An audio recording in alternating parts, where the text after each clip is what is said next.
Good morning, everybody. We'll call the meeting to order. Council is conducting this meeting in person and via conference call in accordance with the Municipal Government Act, Section 199. Council chambers is open for public attendance. However, councillors and members of the public may still join meetings remotely using our current teleconference process. If you've submitted a comment request to administration prior to the meeting, the chair will call on you at the appropriate time. The chair may also ask for comments and concerns from the public relating to a particular topic. And at this time, phone lines will be unmuted. If you would like to speak, please state your name. Individuals will be allotted 5 minutes to speak or 10 minutes for a group as per our procedure by law. If the meeting is recessed, callers will be put on hold until the meeting reconvenes, with the exception at noon where callers will be asked to call back in. This helps with call quality. Please note this meeting is being recorded and may be uploaded to our website and our social media. To eliminate background noise, please mute your phone during the meeting. We also ask all attendees to mute their devices to reduce disruptions to the meeting. Everyone has a right to be present at council meetings and council committee meetings. Any attendees that are considered disruptive to the progression of this meeting may be removed at the discretion of the chair as per the MGA Section 198. We thank you for your cooperation and understanding. Deputy Reeve Clausen indicated he will just be a little bit late this morning due to a previous commitment. We have an agenda before us. Does anybody have any additions or changes? I guess 3.6.1, well, that'll just be included in my report, or do I have to add it? Let's add it as a separate agenda item. Add it now. Okay. Kneehill County proposed agricultural land redesignation for a landfill site. There's an addendum sheet by administration. Any other additions or changes? If not, a motion to approve is amended. I'll move the agenda as amended. Thank you, Councillor Laprise. Any questions or discussion? I'll call the question.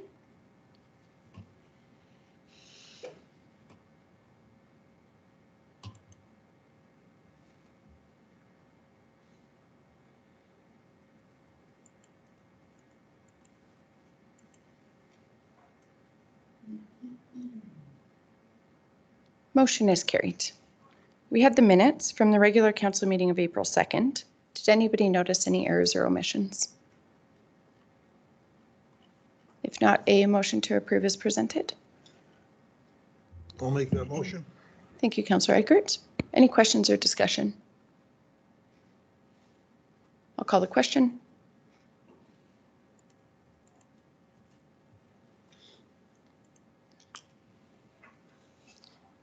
Motion is carried. We'll move to 1.32, the minutes from the special council meeting from April 3rd. Did anyone notice any errors or omissions? If not, a motion to approve is presented. I'll move the minutes as presented. Thank you, Councillor Bigger. Any questions or discussion? I'll call the question.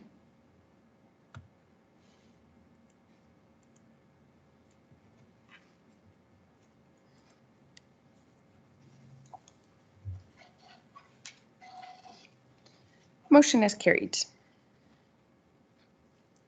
We'll now move to agenda item 2.1. We'll recess from the regular council meeting. I'll move that council moves to open the public hearing for bylaw 2023-30. Any questions or discussion? Yes. I believe you can't recess a meeting and then have a motion. I think the recess the meeting is inappropriate. Just move to open the public hearing. I believe we have to recess regular council, and then the next motion is actually to move to open the public hearing, and that's what kind of opens the floor for motions. Outside of, okay. I think the public hearing is like a distinct sort of meeting in and of itself, essentially. Through the chair, yes. And it's in our procedural bylaw. That's the process we must follow. Okay. Thank you, though. Good question. Any other questions or discussion? I'll call the question.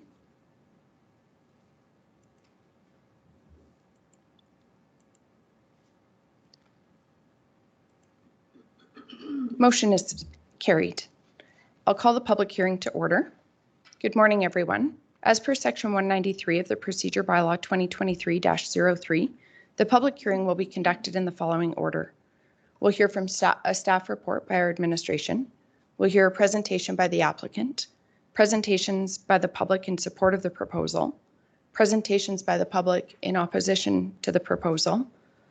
Then there will be an opportunity for a rebuttal presentation by the applicant, limited only to the comments read or heard in opposition to the proposal. Any final questions we have of administration, and then we'll have a council motion to close the public hearing. The applicant will have a maximum of 20 minutes to present. All individuals supporting or opposing the proposal will have up to 5 minutes to speak, and any groups of individuals will have up to 10 minutes to speak. The applicant will then have a maximum of 10 minutes to present their rebuttal. If there's any questions relating to this process, we can refer to the procedure bylaw. Can administration please verify that notice of the public hearing was circulated in accordance with the MGA? Yes. Thank you. And are there any written submissions that are not in the public package? No. Thank you. And then we'll just ask anybody speaking to the application just to state your name when you join us at the podium. Good morning. Morning. Jessica Russell with Planning and Development Services, presenting bylaw 2023-30, which proposes to redesignate a plus or minus 2.02 hectare portion of land from the Agricultural General District to the Rural Business District. The lands are located approximately 4 kilometers north of Carsland and 1.1 kilometers south of Highway 901, immediately northwest of the intersection of Township Road 224 and Range Road 260. The application proposes to redesignate the lands to facilitate the development of a distillery operation and restaurant business. The application proposes that the distillery operation and restaurant business operate 3 to 4 days a week from 11 a.m. to 8:30 p.m. seasonally. The application estimates 3 to 4 employees once the business is established. The development area is accessed by an existing approach from Township Road 224. This approach will require a commercial approach inspection, which will be at the development permit stage. Township Road 224 and Range Road 260 are paved roads with access to Highway 901 by Range Road 260. The application includes a traffic impact assessment, reviewing trip generation, trip distribution, and access. The TIA estimates that the traffic volume produced by the proposed distillery operation will remain within the roadway class guidelines for the portions of Range Road 260 and Township Road 224, near the site. The TIA concludes that the proposed development will have limited effect on the traffic level in the area. The application includes a servicing proposal regarding water supply and wastewater servicing for the distillery operation located on the southwest portion of the parcel. Water is proposed by a new commercially licensed well on the site, while wastewater servicing is proposed by a tank and field system for the site. Confirmation of water supply and wastewater servicing systems are required at the time of application for a development permit. Screenings proposed through landscaping around the development area to mitigate noise and visual impacts. The proposal is consistent with the South Saskatchewan Regional Plan, the Regional Growth Management Strategy, the Municipal Development Plan, and the Land Use Bylaw. Pursuant to Section 3.7.2.5 of the MDP, new commercial proposals that are limited in scope and scale may be considered in accordance with criteria listed in Section 3.7.2.4 for new commercial areas. The proposal is consistent with this criteria, which includes considerations for transportation, servicing, and development standards as outlined in the report. Within the land use bylaw, the distillery operation may be accommodated in the rural business district as an alcohol production land use. The associated restaurant may be accommodated as an accessory use to the alcohol production.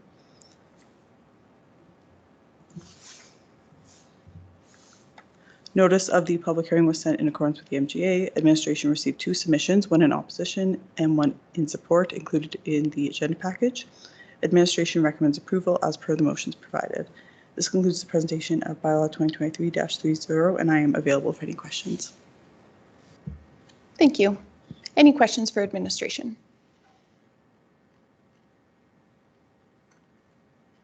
Would the applicant like to present?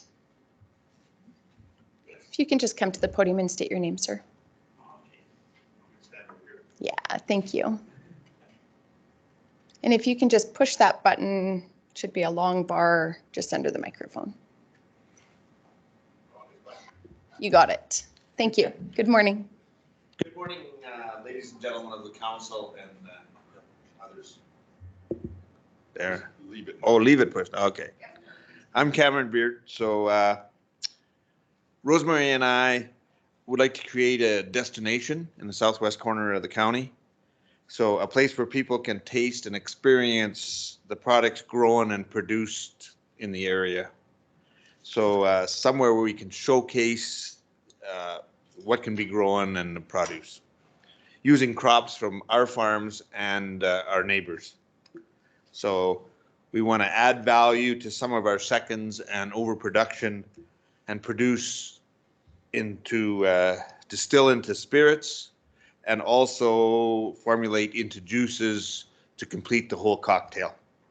So pairing with the local growing protein and vegetables of the area for a great gastronomical experience for everyone and a great way to bring everybody together. So we'll let Rod, he's the one that can deal with all your other questions.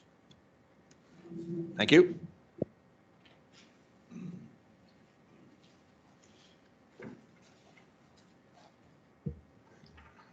So just to confirm with the administration, the applicant can have somebody present on their behalf as part of their application. Perfect. Just wanted to confirm.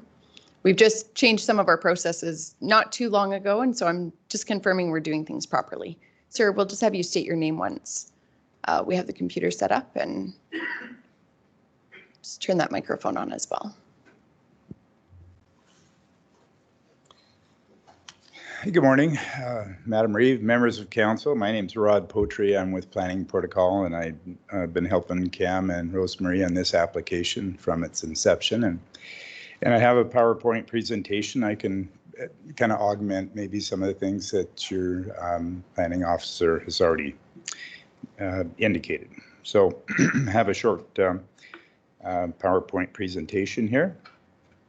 So I'll just skip through some of the initial things, but what we did is we tried to look at the existing site, go through our proposal, look at the water, some landscaping. We knew that that was a bit of an issue, parking, and the business operations and confirmation to the bylaw. So this is a 40-acre parcel, parent parcel, that has been owned by Cam Beard for 17 years, and he's operated a cash crop on that property and, raising vegetables, multiple types of vegetables for multiple different product clients and venues.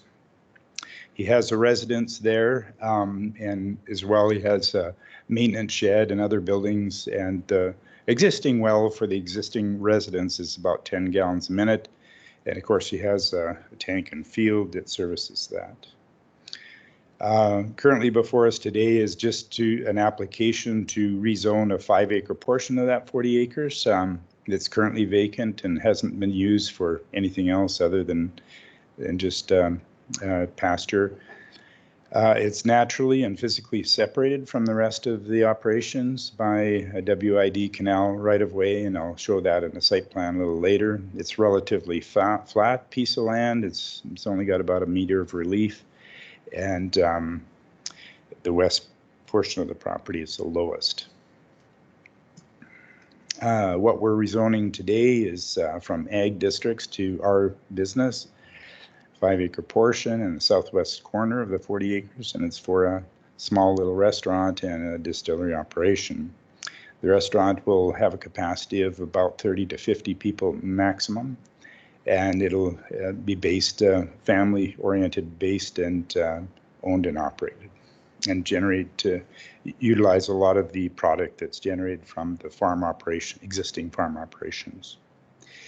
As what we're proposing for the new site is a new well. The new well's already been drilled and tested. It's 3 gallons a minute at 110 to 110 feet. It's already been tested by Western Water Resources, who's a water resource engineering company that has tested it and found it capable of and they're in the process of licensing it right now for commercial entity, but subject to council's approval today. And everything will be as per Alberta labor standards and county standards. Landscaping and screening, I'll show you how that will be accommodated in the future site plan. The access, we retained transportation engineer, Bunt Engineering, and they've indicated that the vehicle trips per day could easily be accommodated through the existing infrastructure. As was mentioned, both are paved roads, Township Road 224 and Range Road 260, with safe sight distances in all directions. Signage, most of the advertising will be done online. There will be one sign on the property just to make sure that people don't get wandering around to other properties. And hours of operation 3 to 4 days a week, 11 to 8:30 p.m. And family operated, 3 to 4 employees outside family. We've tried to make sure that everything corresponds to county bylaws and MDP and the South Saskatchewan Regional Plan. And as was mentioned, we feel that it does comply with that. This is a copy of the bylaw. Of course, you can't see that, but I will highlight this portion. Uses within this district further the MDP's goals of maintaining rural and agricultural focus for the county through allowing for businesses that are related to the agricultural pursuits and that are appropriate to adjacent uses in the agricultural operations. We suggest that this is exactly a perfect fit for that type of land use district, and so that's why we've applied for it. And we'll go to the regional location. It was, I think the planning officer had a little bit better map than this, but it's that's where it's located, south and a little bit west of Strathmore and south and east of Cheadle. This is the site plan of the parent 40-acre parcel and the rezoning of the 5-acre parcel. And I'll blow this up to specific. It'll just show a bit of the landscaping around the building. The the building will be in this area right here, parking around it and overflow parking, lots of extra space around it with landscaping shown here. And there's an existing well. It doesn't show up very good on this site, but it's right. Can you see my mouse? You can't see my mouse. Okay. It's just north and a little bit east of this building shown on the map. And the septic tank and field to Alberta labor requirements will be off to the west of the building, proposed building. Transportation, as was mentioned, Bunt and Associate Engineering, transportation engineers looked at this, the entire system linking to the highways around that, and said that both the Range Road and the Township Road could adequately address and meet the needs of this particular development.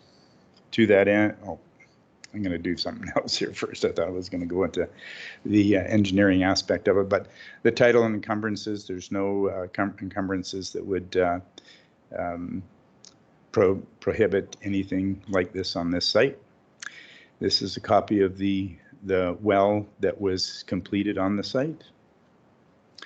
And as was mentioned, Van Rideout with the Western Water Resources has extensively tested this well and is in the process of future licensing the well for the intended use. Should council give authorization today, that will be advanced and completed. The conclusions of the transportation study indicate that, as written here, that Jason Bunt, and transportation engineer, says there's more than adequate capacity for this type of development. And here's his professional stamp of approval. In summary then, we propose that it meets all the requirements of the rural business district within the land use bylaw. It supports the existing agricultural uses and on the land existing, as well as adjacent and regional enterprises. There's adequate water, safe access, transportation infrastructure. It'll also utilize unused portions of the product that is produced on the local farm, the 40 acres and beyond, the other portions of their farming operations. It's environmentally sound because that's exactly what it does. There's about 15 to 20% lost waste in the mechanical harvesting process, and they have procedures in the works that will utilize that for this specific purpose. And it creates value addedness for the local economy.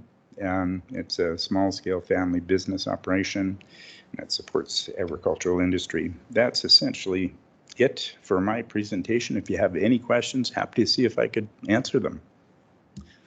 Thank you. Any questions for the applicant? Thank you very much. Actually, there's one more thing. I noticed that there was a letter of objection, and most of his objections were dealing around I think from a process perspective, I might just invite you to address that following any, just in case we have anybody that speaks in support or in objection, and then you'll have an opportunity to address any of that just towards the end of the public hearing.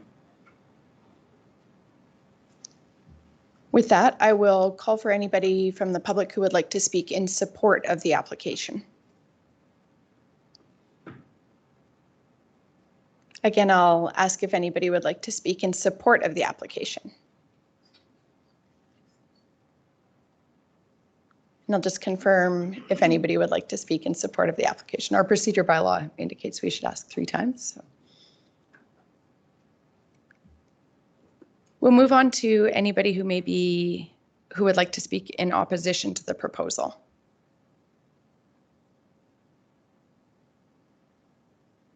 I'll ask again, is there anybody who would like to speak in opposition to the proposal? And one final opportunity if anybody would like to speak in opposition to the proposal. Now, sir, I'll invite you to present regarding the letter of opposition.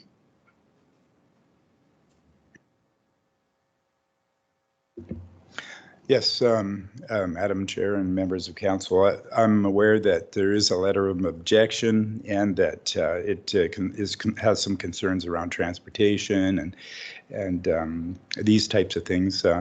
So that's specifically why we've done the transportation study to determine that it can adequately address the needs of the local roads and systems and infrastructure. And you can see we presented that as capable. They indicated that there would be additional noise and other things, potential crime and whatnot due to people coming into the restaurant and whatnot. I think because it's a very low, small family operation that will be very, very limited, and I think the exposure to that would be fairly isolated. And so we're asking for your support and approval today. Thank you, sir. Does any councillor have any final questions to administration? Does administration have any final comments? No. A motion to close the public hearing? So moved. Thank you, Councillor Laprise. Any questions or discussion? I'll call the question.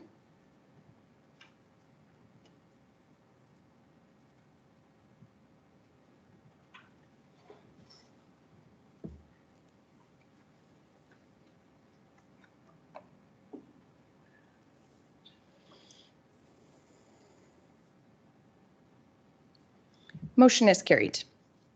And we'll call the council meeting back to order. Council's wishes.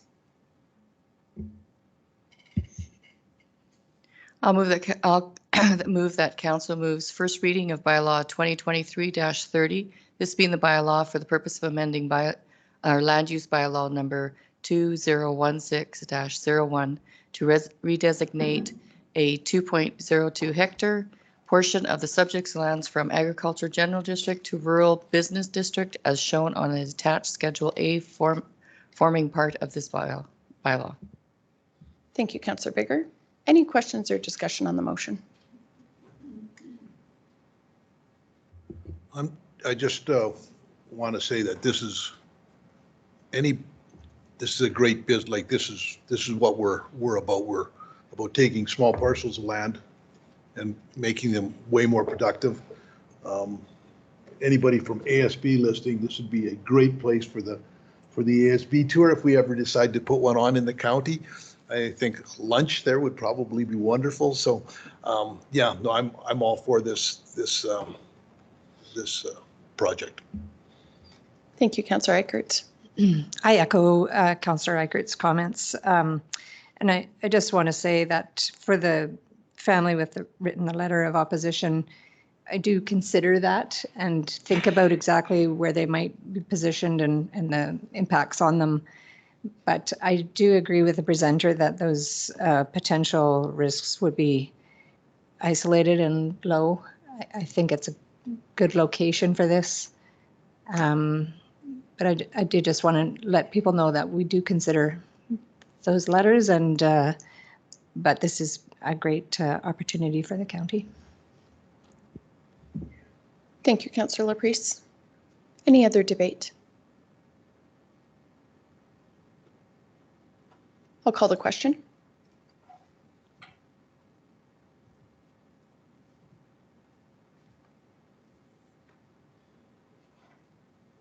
Motion is carried. Council's wishes for second reading. I'll move the council move second reading of bylaw 2023-30. Thank you, Councillor Eichert. Any questions or discussion? I'll call the question.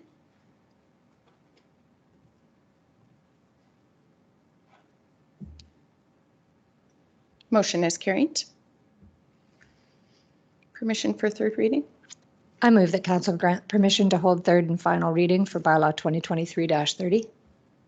Any questions or discussion? I'll call the question.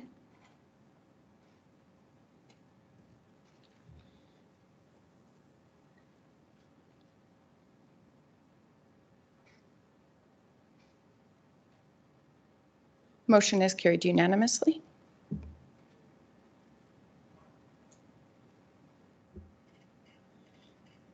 I'll move that council moves third reading of bylaw 2023-30. Thank you, Councillor Bigger. Any final debate? I'll call the question.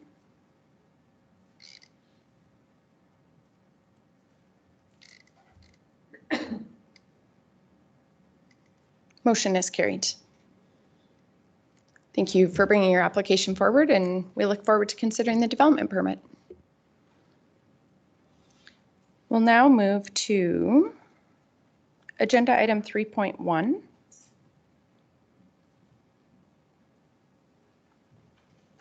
My report starts on page 34 of our package.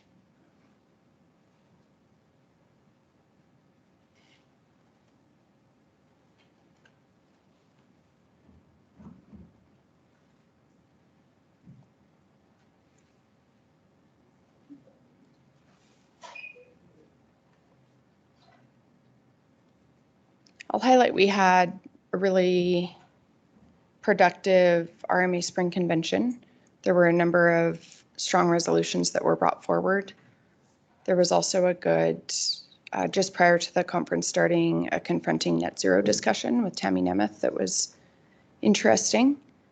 It was also a good opportunity to meet with Minister McIver, a good opportunity to share some of the challenges that we have experienced with the IDP and the ICF process and some potential solutions around that. Also concerns with quasi-judicial bodies, specifically sharing some of the challenges with the Land and Property Rights Tribunal. Of course, being mindful that it's important to have a strong appeal process, but just some of the lack of consideration of local land use planning considerations in our jurisdiction for that through the LPRT. particularly where those discretionary uses are being considered. We also had a very productive meeting with our CMPK division, and I think it was really good to meet some of the senior leadership team just from the different sections of the RCMP. So I was grateful for that opportunity. I will also just share, because I laughed, so you should too. I brought greetings to the hockey provincials and landed flat on my keister in front of several hundred people. So that was a lot of fun. I did manage to bring greetings after that, but it was probably the most painful ones I've ever had to do. With that, I will move to accept my report as information, and I'm happy to answer any questions. If there's no questions, I will call the question. I'm glad no one asked for like a recreation of the moment, so. There probably is somewhere.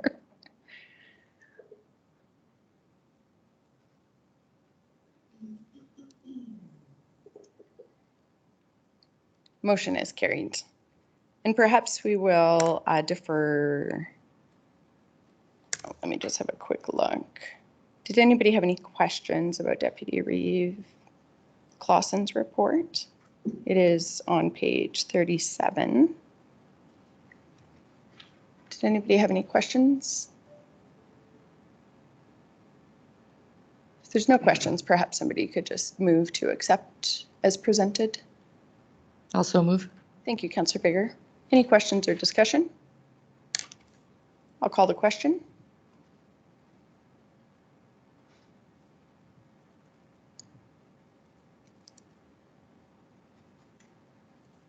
Motion is carried. We'll move to agenda item 3.3. My report is on page 38 in the package.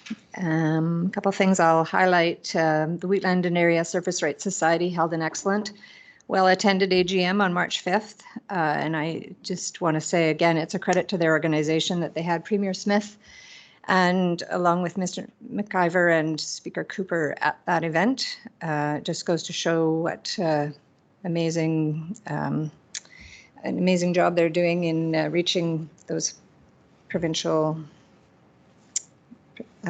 people. So good for them.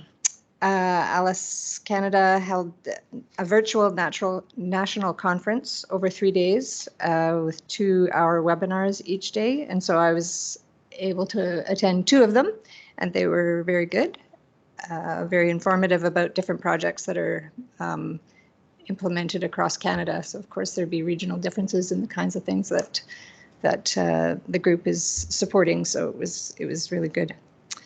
I attended RMA, was excellent, as Reeve Link pointed out. I attended the ASHA conference in Calgary, which is the Alberta Seniors and Community Housing Association.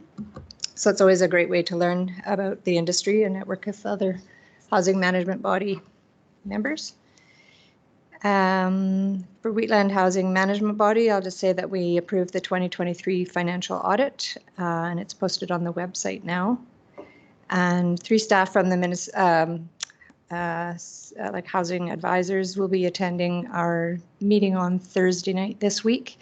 So that had been postponed from the beginning of the month, or from the beginning of April. So yeah, that'll be happening soon. And with that, I'll move my report. If there's any questions, I'm happy to answer. Thank you, Councillor Laprise. Any questions regarding the report? If not, I'll call the question.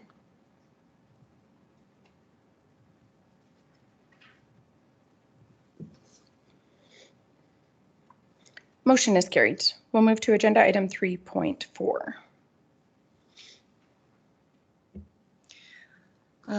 Yeah, my report is on the server. I guess I just want to highlight that ARC,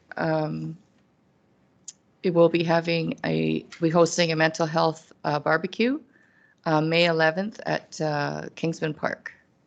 So if anybody can attend, would like to attend. Other than that, it's the women's conference is over. So I will present my report as presented. Thank you, Councillor Bigger. Any questions or discussion? I'll call the question.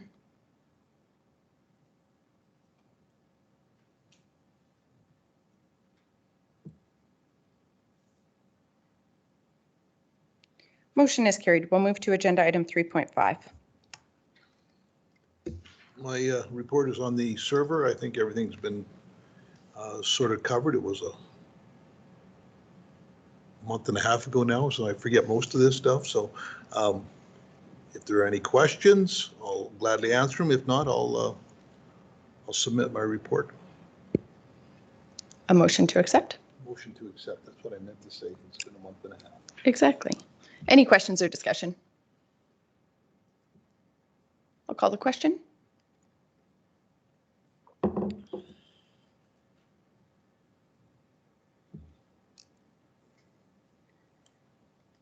Motion is carried. We'll move to agenda item 3.6.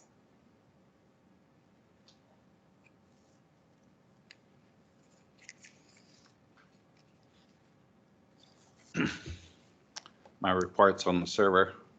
And I'd just like to make one comment on Wheatland Housing Management Body and the audit. I believe that was the 9th or 10th audit in a row that was clean. No alterations. And as per the last 60 years, that audit is submitted to the Alberta government. And it is on the website. Any questions? Also, if not, I'll move to accept my report. Thank you, Councillor Custer. Any questions or discussion? I'll call the question.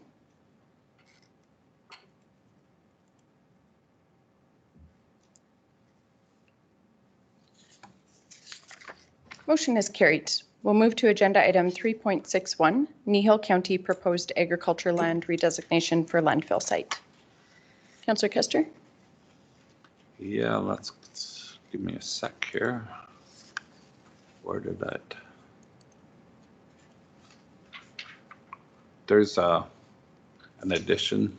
There was a letter sent out yesterday. We have it with your agenda as well. Oh, That's it's quicker been a for copy, yeah. Yeah, I got a phone call. I was just apprised of this situation. I think it was on the weekend. There was a meeting last night I was unable to attend in Swalwell, an information meeting.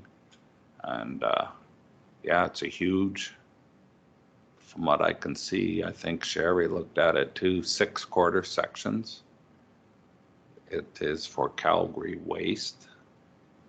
It's 3 miles maybe from the number 9 highway, or 4 at most.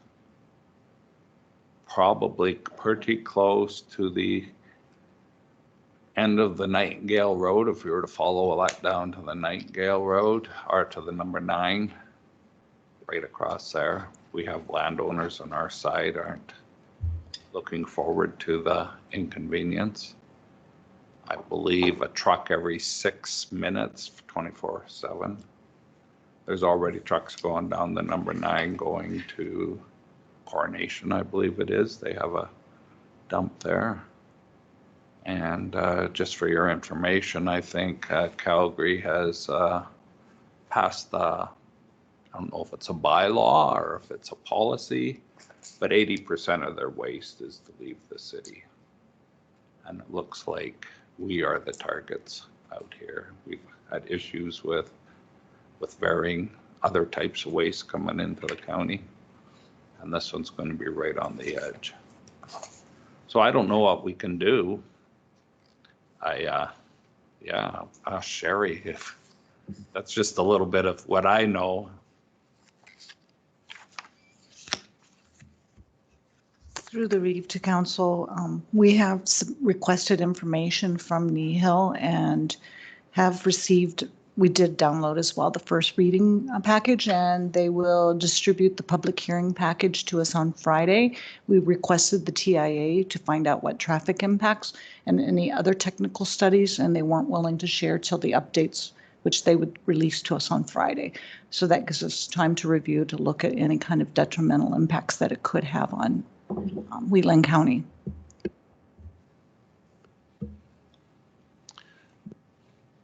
I don't know what the status of the intersection of 9 and 21 is now. They've put a 4-way stop in there and they've put in yield aprons off to the side. I don't know what it is, but prior to that, it was one of the deadliest in the province. So I don't know if the 4-way stop, I think the next is to make it safer is, I believe, a roundabout.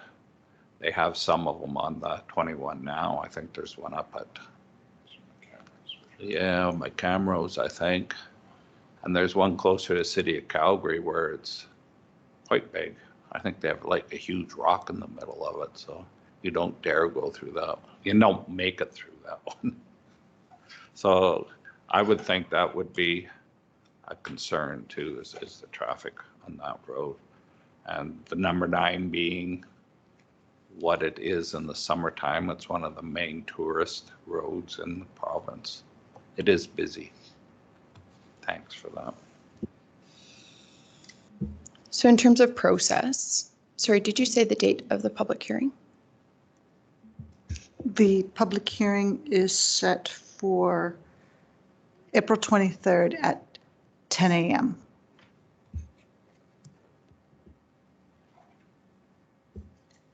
And then this would be outside of our IDP boundary, if I understand the location correctly.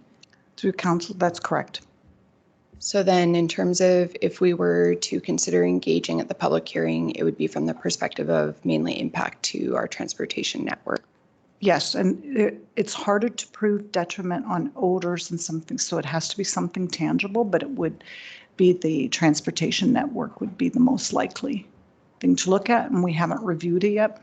But whether there is time to request through a letter to submit that they not give third reading, to give us the opportunity to look, because we weren't circulated previously. But even if they pass third reading, we have the opportunity to look through for 30 days to file an appeal on the application. Okay. And then, of course, residents who are impacted would be open to attend and present at their public hearing as well. Through the Reeve Council, that's correct. So I think it's important. I have had just a couple of not so much concerns, but questions as well, just about the potential impact for Wheatland County residents on sort of that edge of our county. And then I did have a couple of questions just about impact to our transportation systems as well. So I think it is important that we're considering those and having that conversation with Kneehill County. I want to thank Councillor Kester for bringing it forward for information. It was relatively recently that I've heard about this as well. Would you be able to provide your source for the 80% of waste being sent outside of the city of Calgary? That was in a phone conversation with the ratepayer.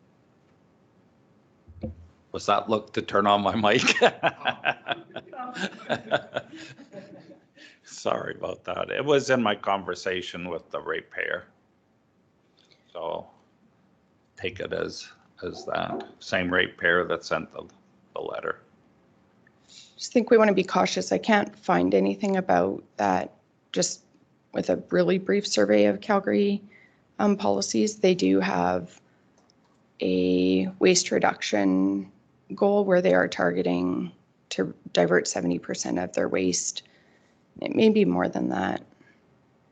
Their targets, it looks like, have shifted, but diverting from landfill into recycling. But I think we want to be cautious that we're not making a statement about another municipality that might not be factual. So it's, I think, good that we qualified that was just a statement made by, not to minimize the statement by the ratepayer, but we do want to be cautious. At times, other municipalities can be sensitive to that. Does administration need anything from council? And it would just be normal administrative procedure to respond to development in adjacent municipalities. Through the read to council, that's correct. We'll prepare and review the TIA and the application and give our findings to the CAO. And then it can be distributed further to council if we need to bring forward a report before 30 days expires.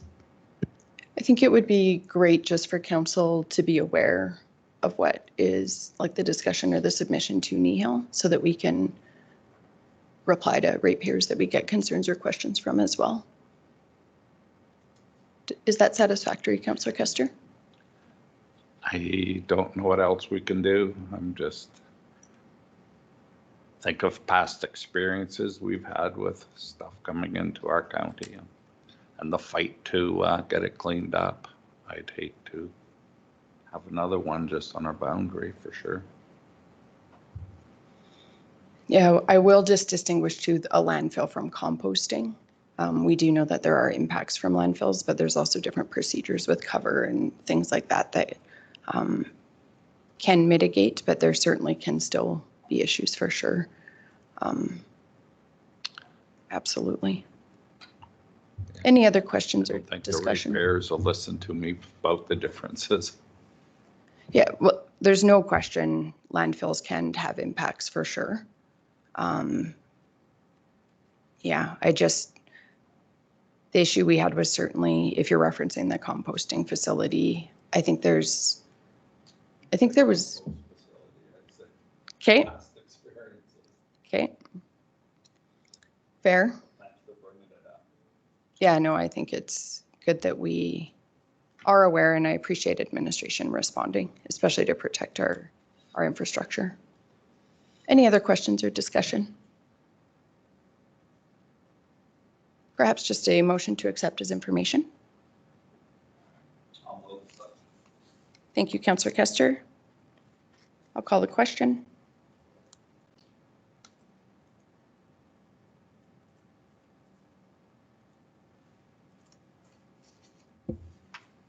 Motion is carried, and we'll move to agenda item 3.7.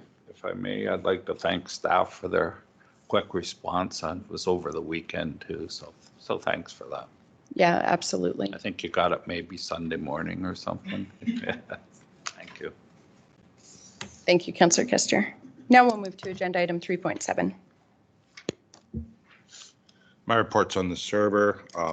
Everything else has been talked about, except I'll talk a little bit about the March 21st Wheatland Housing Management Body meeting. At that meeting, it was decided that the Wheatland Housing Management Body would answer the questions proposed at Resolution CM 2024-0419, and we have done so.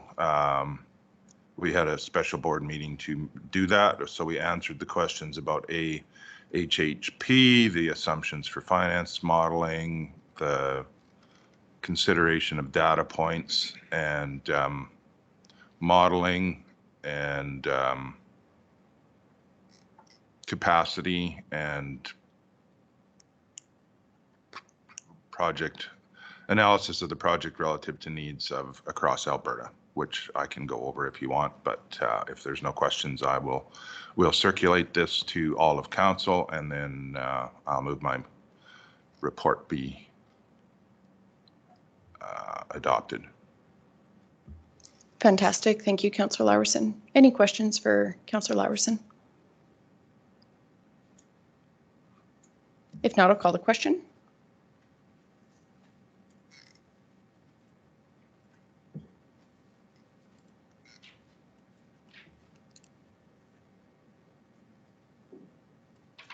Okay, we'll get the CAO to mail that out today then.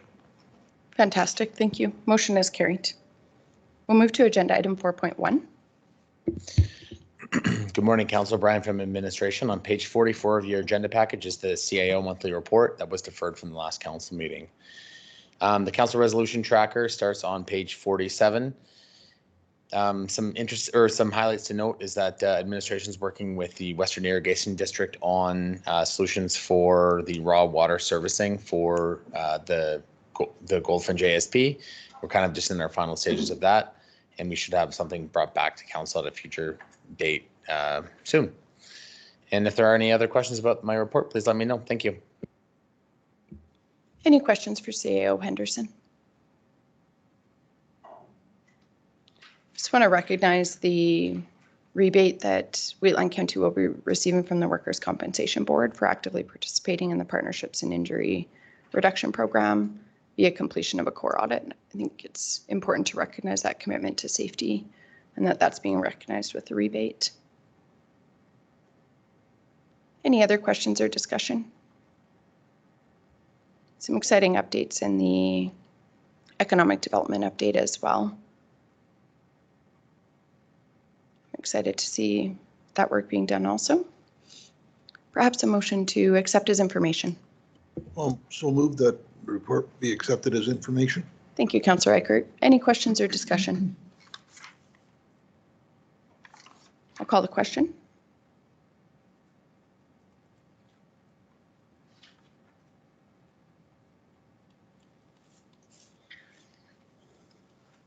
Motion is carried.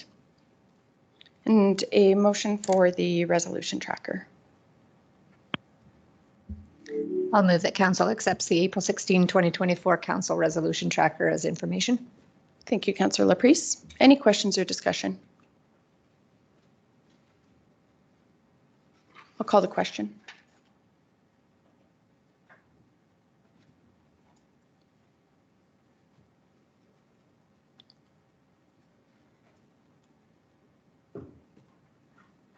Motion is carried. Good morning. We'll move to agenda item 4.12. Yes, good morning, Council. Brian from administration again, here to present update on the human resources policy, illness and healthcare related appointments leave.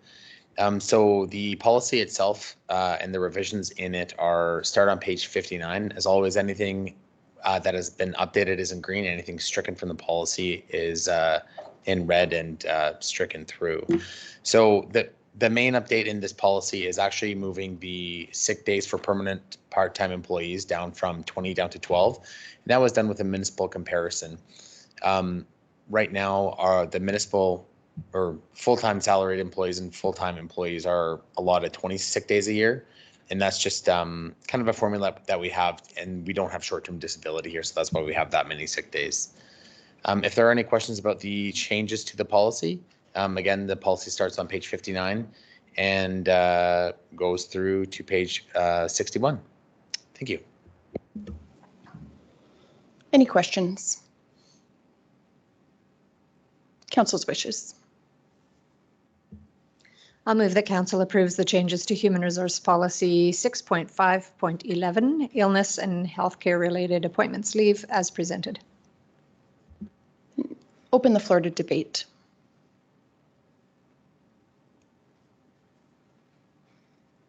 Not hearing any, I will call the question.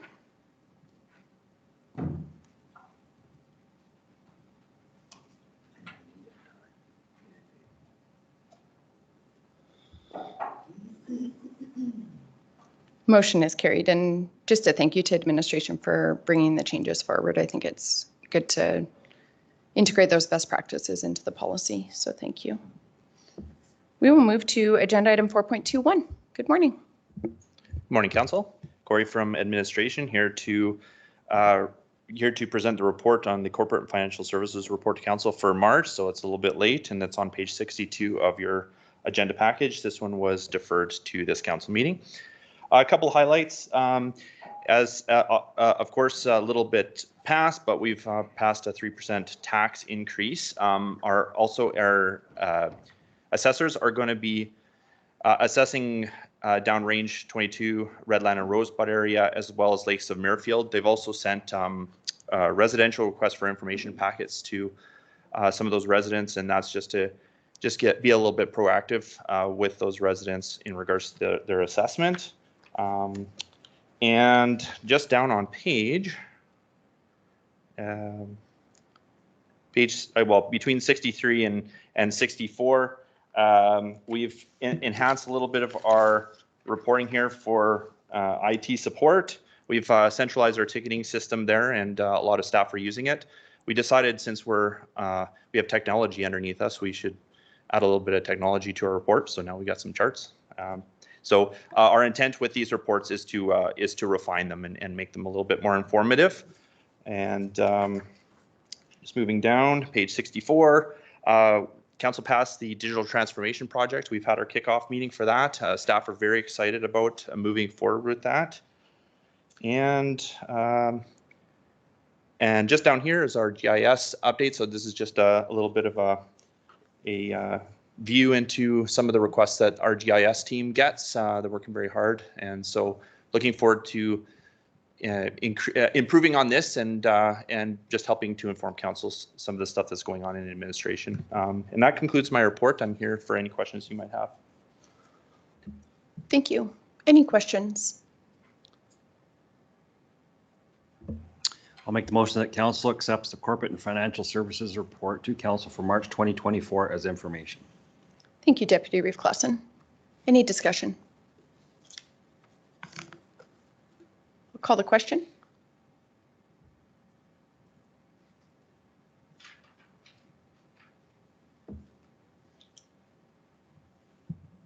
Motion is carried. We'll move to agenda item 4.31.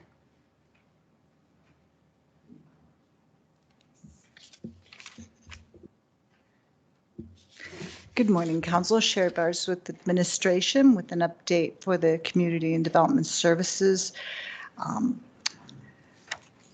report found on page 67 of your agenda package. I don't have anything additional to add at this time and available for any questions.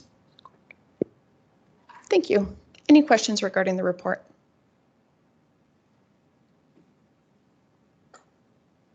If not, a motion to accept as presented. I'll move that council accepts the March 2024 Community and Development Services report as information. Thank you, Councillor Eichert. Any discussion? Councillor Kester. Yeah, when will the report be done for the drilling at the campground? The work's been done. I'm just waiting for the report back from the consultant. I haven't got it yet. I haven't got it yet. Okay, just zip it to me when you get it, or? Pardon? You're going to bring it back to council, or let me have a peek at it at least? Yeah, we'll bring it back to council once we get the report. Okay, thanks.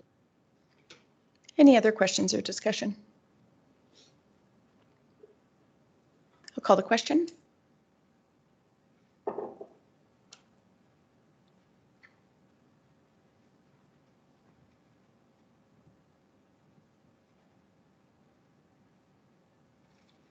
Motion is carried.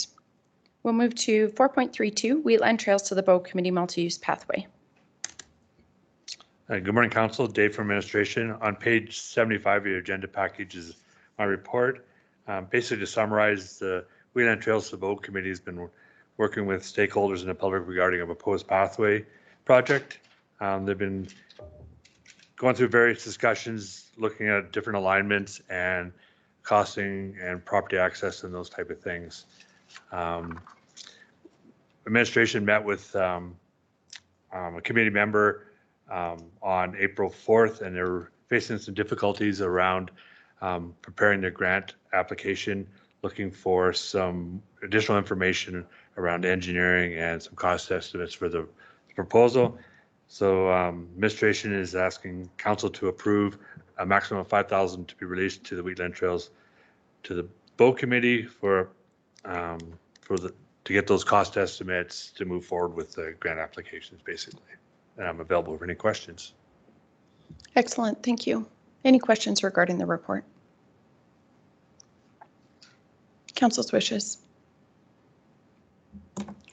I'll move that council approves the release of funds up to the maximum of $5,000 to the Wheatland Trails to the Bow Committee for the purpose of completing the preliminary engineering design and project cost estimating for the proposed multi-use pathway project as presented. The release funds shall be deducted from the funding amount reserved for the trails of the Bow Committee under Council Resolution 2023-05-43. Thank you, Councillor Bigger. Any questions or discussion? I'll call the question.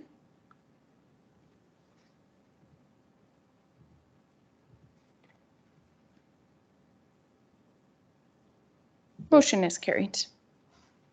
Thank you for bringing that forward. We'll move to 4.41.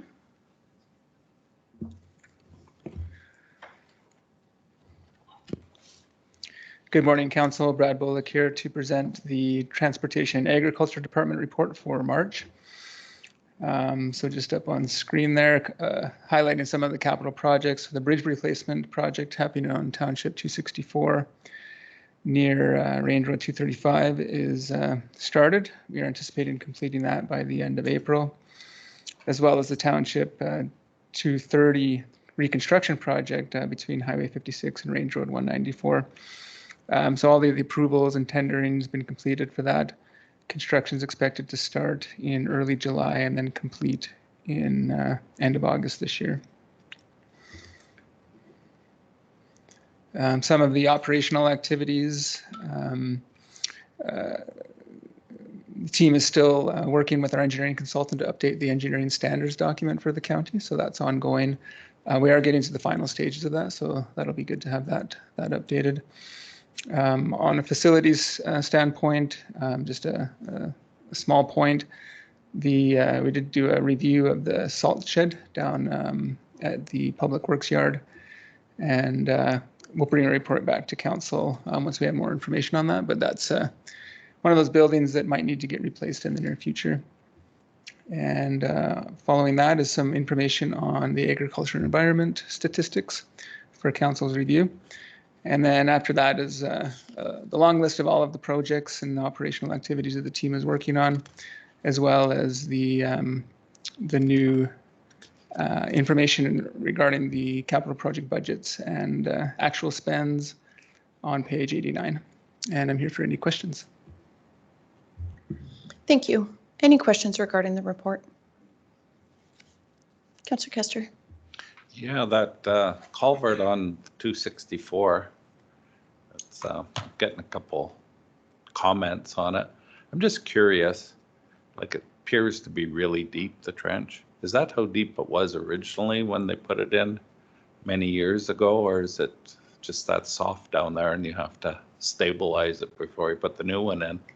I don't know the answer to that, but if amenable to the chair, I can ask our operations manager to come up. Okay. Certainly.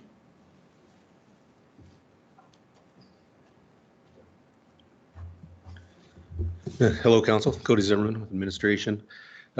Just through the chair to answer that question, the culvert is actually a larger diameter than what was previously there.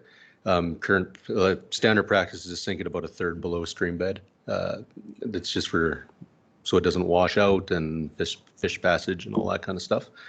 The way it's going to land right now, the downstream end is going to be about, I think, 8 inches below the stream bed. So we're pretty well lined up with where we need to be on that.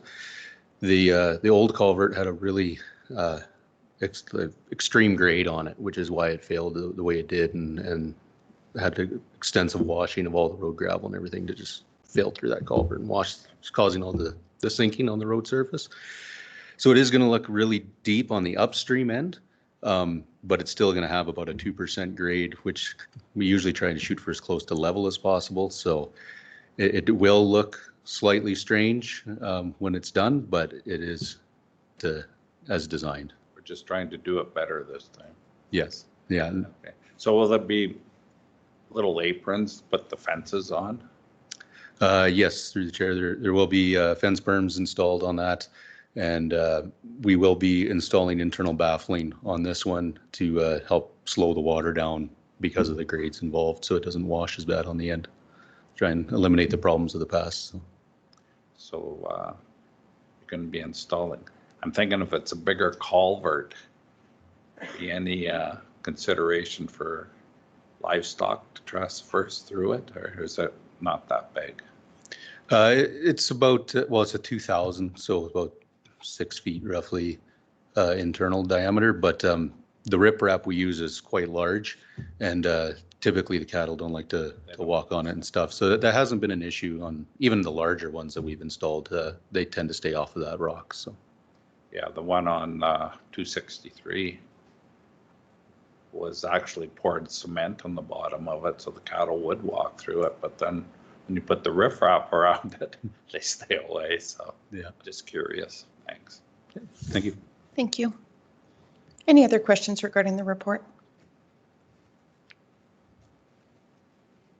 Council's wishes. I'll move acceptance of the report as information. Thank you, Councillor Kester. Any further discussion? I'll call the question.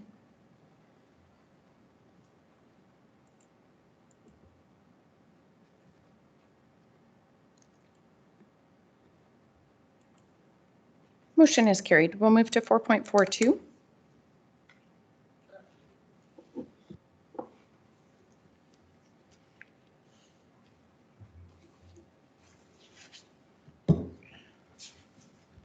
Hello, Council. Cody Zimmerman with administration again with the gravel sales report. During the March 12th, 2024 special council meeting, council directed administration to prepare a report on gravel hauling and gravel sales and bring back a report at a future date. So this report, we're just going to kind of go over some background of the previous policy and the reason updates were made at that time. And then some of the benefits and the challenges we're seeing with the current policy.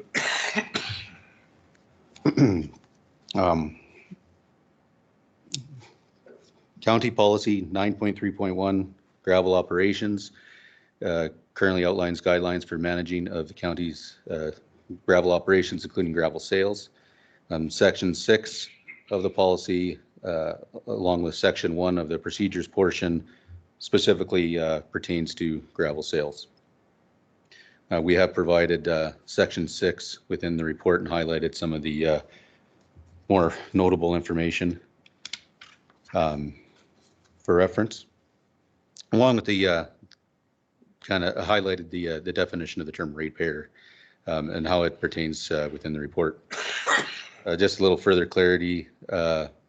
We do not currently allow gravel sales from stockpile locations, reason being that many of those sites are leased and that's not accounted for within the lease agreements. As well, they're quite congested, those sites, quite small to be having numerous trucks and things in there that's along with our own. And then there's some insurance and liability issues that kind of go along with that. So we've always kind of stayed away from selling from stockpile sites for those reasons. Also, the current sale price doesn't account for our hauling from the pit to the sites, so that's just another reason. The former gravel sales policy, which was previously revised and updated in December of 2020, was done so due to considerations regarding public safety, mainly, and liability. There was numerous near-miss instances that occurred on site with having ratepayer vehicles coming in unannounced, unexpected onto all of our gravel pit locations. And there was several instances where they were almost struck by the loader, parking behind the loader unexpectedly. We've almost a couple instances that were reported of where we almost ran over public walking around on the ground when they shouldn't have been there. So many of those types of issues. To further that, often, well, majority of the time, members of the public, they don't have beacons and radios and things in their trucks that we operate with. So, or they are not also required to wear PPE on our sites. So just to further the safety comment. We did also experience some occasional altercations between members of the public and county staff with regards to those safety issues and loading wait times that were experienced. One of the other issues that was addressed was just county resourcing and productivity. There was the occasional sale date where we would unexpectedly get a large quantity of private haulers trying to redeem their gravel sales. Again, unexpectedly, unknown, unplanned.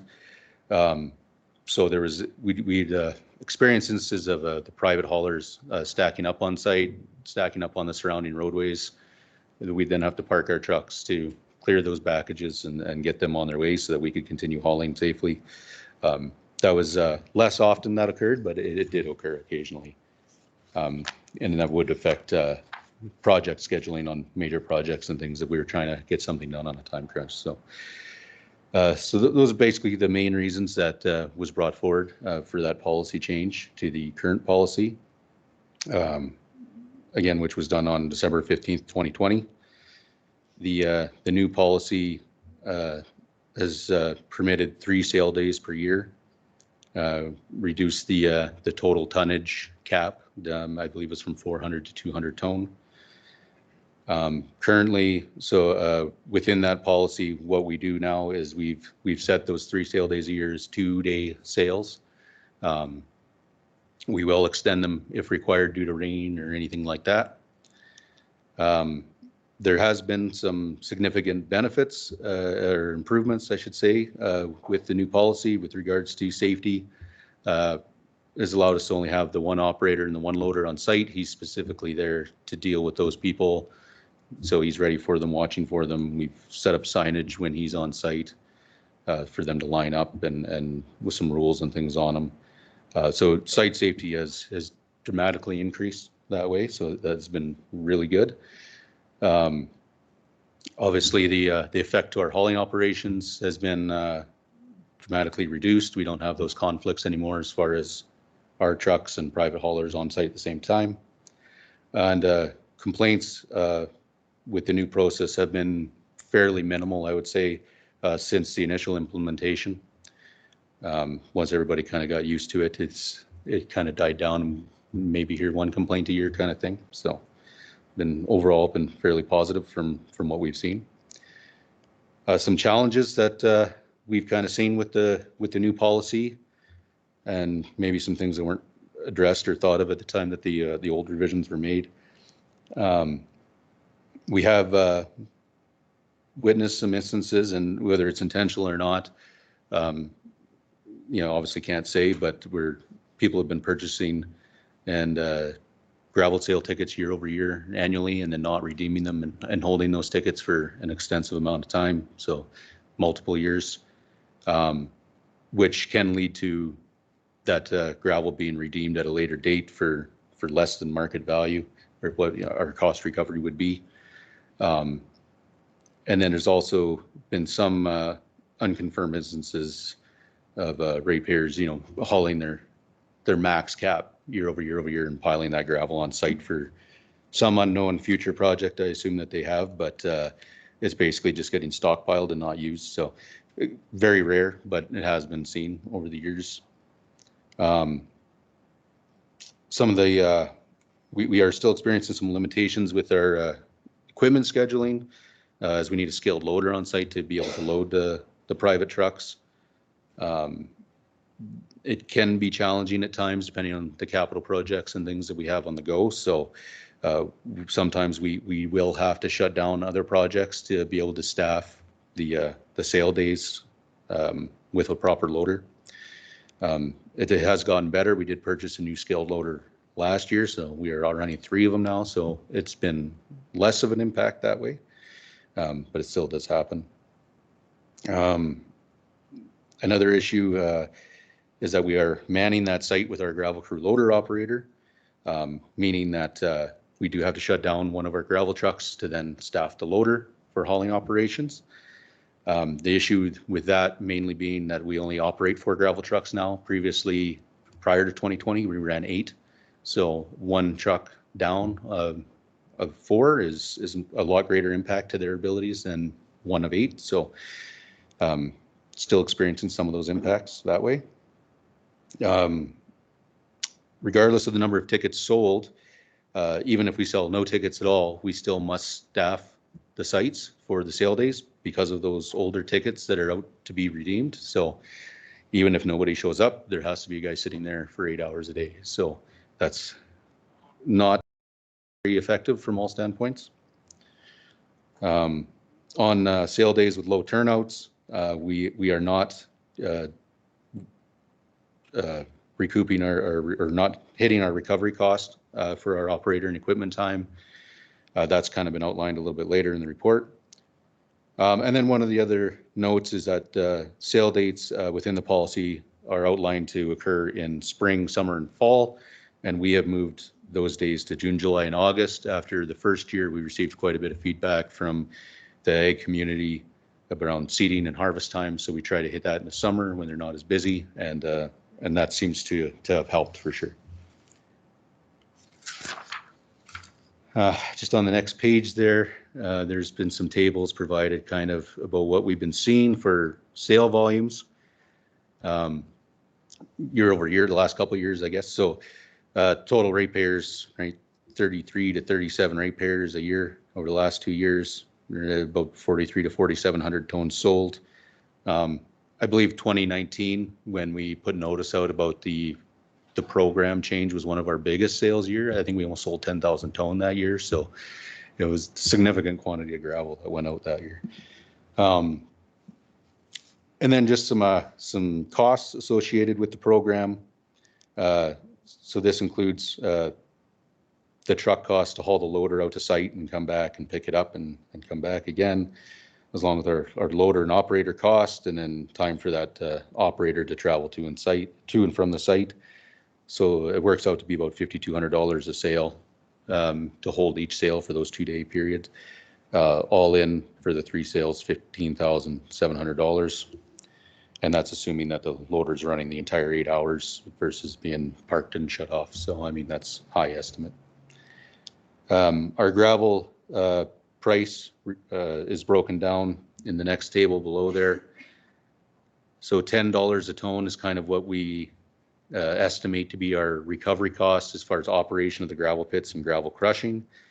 We've added about $1.20 on there, is what we call our operator and equipment recovery cost, and then obviously the gravel levy. So $12 all in is our current price per ton. To recoup all of our costs for a sale day, any given sale day, we'd have to sell 13,000 tons a year to basically, at our current gravel cost, to fully recoup our operator and equipment costing. At our current average sales that we're seeing annually, we would have to increase our per ton price to $14.30 a ton, and that would include the levy as well. And that would be in line with what we're actually selling to see full cost recovery.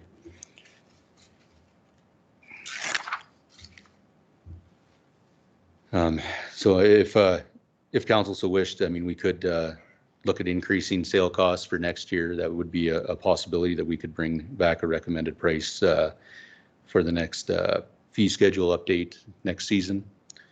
That could be something that we could do. Just the final table there within the report just kind of updates outlines the advantage or the benefit to an individual ratepayer or the savings they would see via the program at the max 200 ton purchase, just using rates we pulled advertised in town as a comparison. So $2,700 in savings if a ratepayer was to buy the full 200 ton from us versus a private seller. And that concludes my report, and I'm here to answer any questions. Thank you. Thank you. It was an impressive report and a really good review of both the changes that were implemented and the impacts of those. Very fulsome. Thank you. Any questions regarding the report? Just a comment, I guess. I agree. The report was excellent from somebody who wasn't here when the changes were implemented. It was really good to see just kind of why they happened and some of the benefits that have happened through those changes. That's really good information. For me, I think it's important to offer the sales, and like I wouldn't want to see any further kind of restrictions going forward. If we need to increase price to get more cost recovery, I'd be okay with that. And in terms of things, some of the challenge that you see, I guess having like sort of hoarding those gravel sale tickets, maybe that would be something that we could look at, just to say, if you buy it in a year, you need to pick it up in the year. And I guess if there are like really extenuating circumstances, you could maybe do look at it as you know, if somebody couldn't do it that year, you could extend it 1 year or something like that. I don't know. But yeah, and then I guess if there are a lot of outstanding tickets, could we not just reach out to people and just say, you know, you got to pick this up. You've got too much outstanding. We don't want to have that kind of liability sitting in our books, kind of thing. I don't know. I love the way it's set up. I wouldn't want to see too much changed about the way it is, but yeah, just if we have to increase costs, we have to increase costs. Thank you for the report.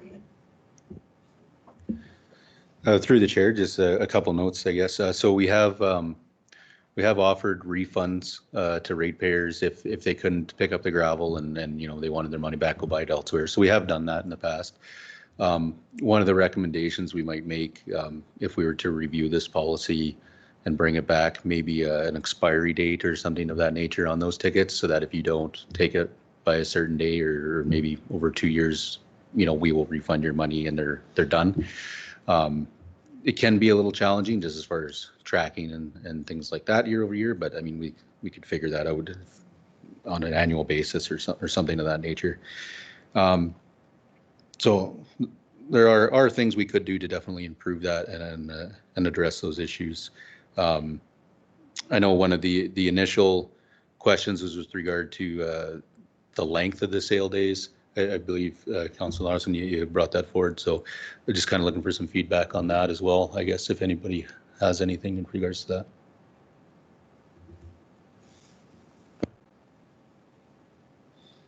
Deputy Reeve Clausen. Thanks. Great report. About the tickets, things that was mentioned, I think an expiry date would be valid, and if we are going to do cost recovery, that's what we should do. I have no problem with that.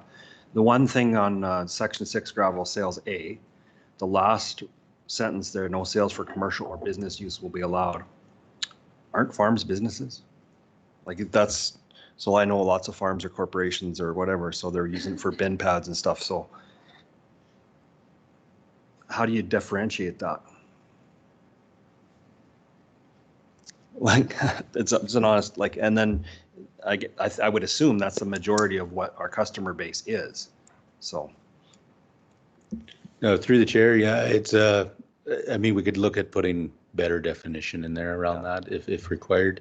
But generally, I mean, we try not to differentiate between what's a farm ag versus commercial ag. I mean, that's a hard one to draw. Well, there's terms now, agribusiness, things like that. Like it almost has to get defined at some point, in my opinion. I think agriculture is unique because you do have typically on a lot of sites a blend of personal, like say residential use. You know, you may have your driveway that's used for mixed. If we were to look at a different definition, I would like to see agriculture included, even though there can be commercial elements to it, just because I think it is such a primary industry to Wheatland County. I do understand that you certainly get into, you know, the scale of some operations lean in my mind more to industrial. I'm thinking like large CFOs or things like that. But 200 tons of gravel is also not, you know, they're likely at that scale going to be using significantly more, but it's an interesting question. Deputy Reeve Clausen and then Councillor Kester. Just, you know, a case, so somebody, a smaller parcel of land maybe has a business on their parcel and is building a pad for a shop or something like that. Would they be excluded, being that they have a business license for something? Like, it's just that kind of thing. Like, a lot of people in my area have that kind of business on their property. So I just want to make sure they're, if they are excluded, they're known to do that, and differentiating between an ag business and a business. So, because we have both, so it's something we got to figure out at some point, I think. And yeah, through the chair, it's definitely something we could try and provide more clarity around. I think traditionally we've just tried to prohibit named businesses from coming in and purchasing tickets. it's very, like, as you stated, it's very hard to separate out if someone's using it for their business or their residence or whatever, but we try and flush that out as best as we can. I guess just on another kind of tangent of that, one of the difficulties we've had is with that definition of ratepayer. Over the years, we've tried to make that a little clearer and a little more defined, but it's very challenging to limit tickets to one individual legal or landowner. There's multiple families that live sometimes on a piece of land or within a residence or multiple residences on a piece of land, and you come into all kinds of challenges with that. Colonies are also another one that's extremely difficult to try and keep track of because of the terminology with ratepayer. Do they count as one, right? Like versus, you know, so we have a few challenges that way, and most people have been willing to work with us and been understanding on that, but it can be a challenge for sure, getting clarity around those definitions. Councillor Kester. I was just going to throw another wrench in the ointment. I don't have a problem. Business in the county, they pay higher tax rates. They want a couple loads of gravel for their driveway or their parking lot. I don't have a problem with that. Why are we singling out, oh, your business, you pay more? They pay more already. And they are integral for the success of the county. I don't have a problem with businesses. Maybe we should look into it.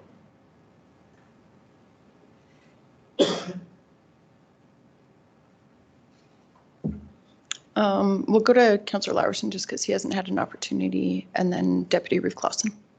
Thank you. So just on the one where someone gets the gravel tickets and they stockpile it at their farm, is there a rule against that? And then you're not, with this report, you're not planning to extend any of the days, correct?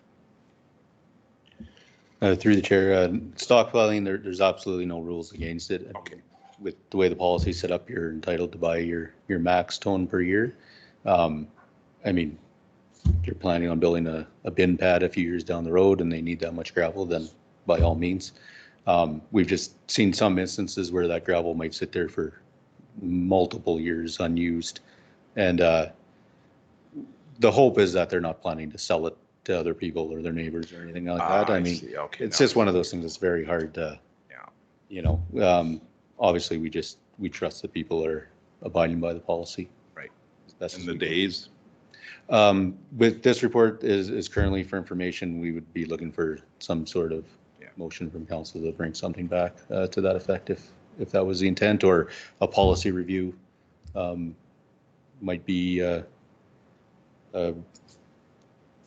required at this point, I guess, with some of the comments being made. So I've had 2 requests to extend the days. So is there a way that you could poll the ratepayers to see if there's a bunch of people, like if there's a lot of people that need this, if it's 1 or 2, I'm not sure we want to necessarily change a policy. So, I mean, that's all the information I have is from 2 ratepayers. So I just wondered if there's a way to poll them or. I mean, we definitely could when we're selling tickets. I guess that could be something that we ask them. I think the majority would probably comment that they would like more time just because it's very rushed and it's kind of set up to be that way, just to get it over with the costs that we're seeing, because obviously the longer days are run, it's $5,000 a day $5,000 a sale event. So $2,500 a day essentially to run each sale. So if it's to extend it for one ratepayer, it might not be worthwhile. But the way that the current policy is structured, there's actually no limit to how long those sales can run. It just says 3 sales per year. Right. We've just chosen to run for a 2-day time slot on all of those. So if we did have a number of people coming to us saying, hey, like, we need more time, or we're seeing a large number of sales at a certain site, we would just extend it knowing that there's a large number of sales there. So. Okay, and I think you've answered my question, because if we're going to extend it for a period of time, there's a cost to that, which would have to be passed on to the people getting the gravel. So thanks. Yeah, I like the idea of doing some engagement, and it might be, you might get them most relevant data if it was tied to the ticket sales. I have heard some consensus around potentially tying the ticket sales to like that year's gravel sale dates, maybe having an expiry date with a provision for a 1-year extension or something like that. In terms of the value of the gravel, like pre-purchasing it and then not picking it up, on our books, it creates some challenges, but we also hold that cash for like that time in between. So there's also sort of that time value of money factor in which would benefit us for holding. I realize it's nominal amounts, but just in considering the value of the gravel. And then I am also hearing consensus around recovery costs. So it might be prudent for us, in addition to accepting his information, to perhaps council to direct a policy review just for administration to bring back some recommendations, perhaps integrating the conversation around cost recovery, the expiry date to assist with, even just to assist with the planning for which sites are open. There could even be a scenario where we're not at a site. You know, you may want to shift sites, and I would hate to see a ratepayer go to, you know, they purchased for one of the 3 sites, I should just know off the top of my head, Fish Lake, and then we've moved and we're not offering sales in a future year at that site, but they have an, you know, previous ticket. So I think it would be prudent to review. Deputy Reeve Clausen. Just one more thought. If we were a county that didn't have private gravel pits, I struggle with this because when you're competing against private industry, I don't think that's where municipal government should be. We are offering a lower price than private industry according to this report. And I've did some calling around to ones just outside in Rocky View, and gravel like the $16.50 a ton just outside. So is it something like, I'd see if there was no private here that you'd offer it, but I'm just wondering how many counties actually do this still. If this is an older practice or something, or if it's something we should be doing in the future, because you are competing against and you're lowering the price than private industry, and you're taking away from their business by doing that.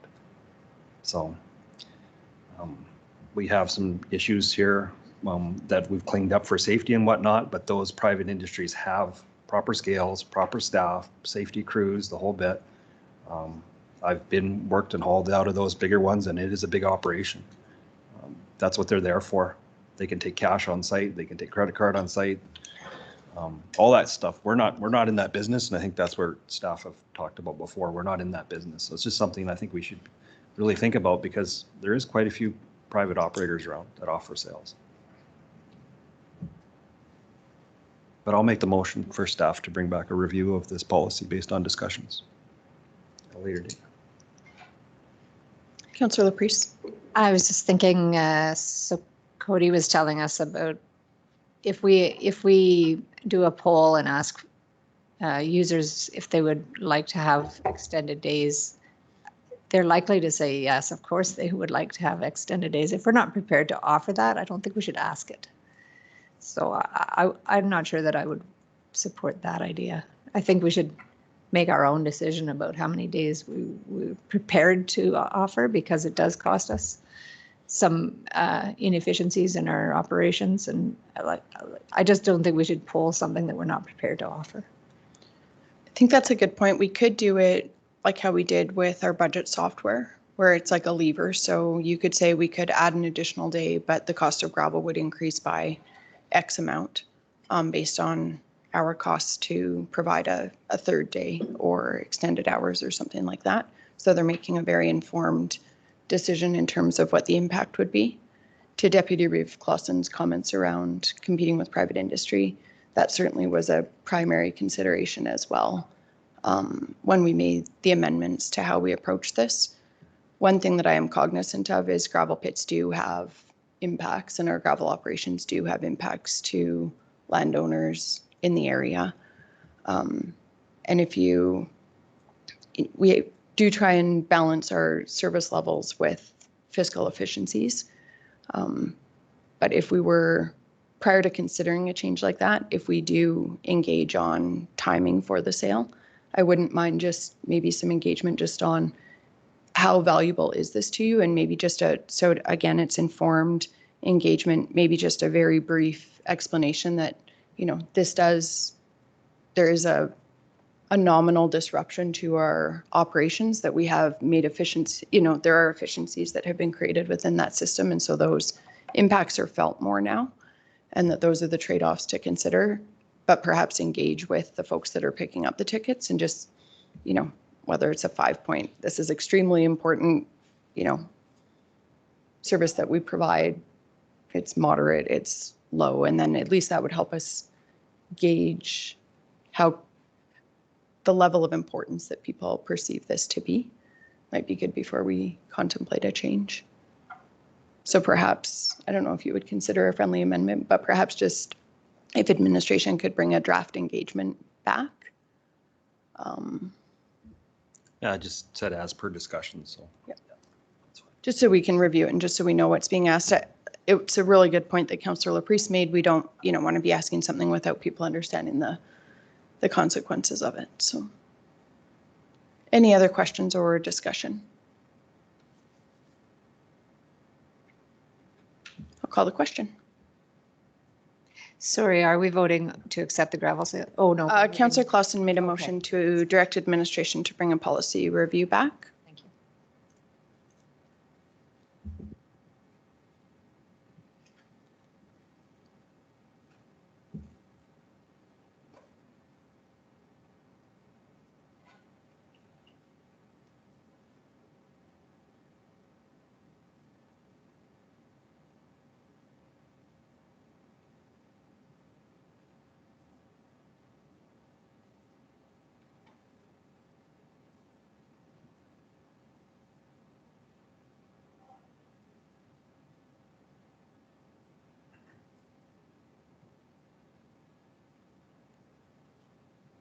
I see it says voting in progress, but I haven't had the box pop up yet, and I have refreshed.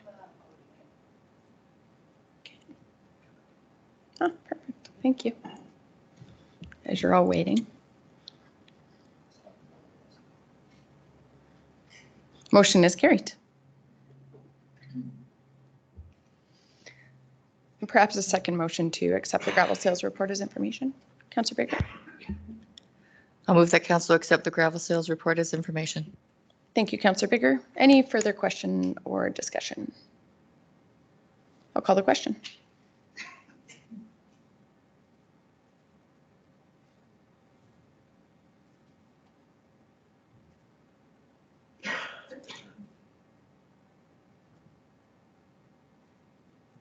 Mine's popping up like very briefly and then disappearing.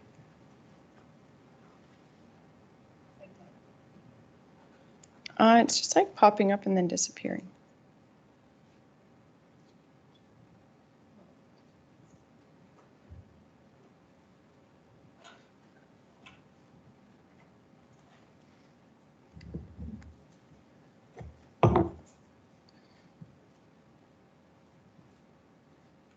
I'm not fast enough. Yeah. Do you want me?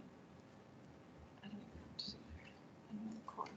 I'll try a new window and just see if that works.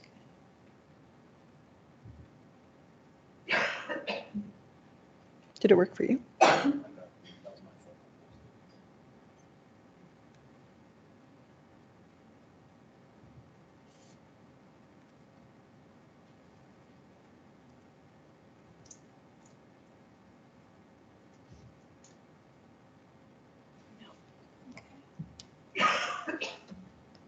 I can put this one in for you if you want, and I can turn it. Sure, I'm in favor.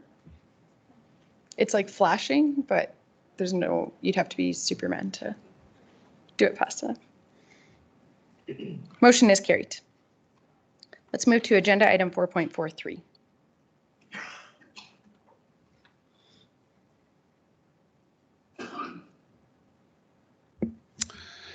Good morning, Council. Bryce from administration presenting outdoor water restrictions RFD.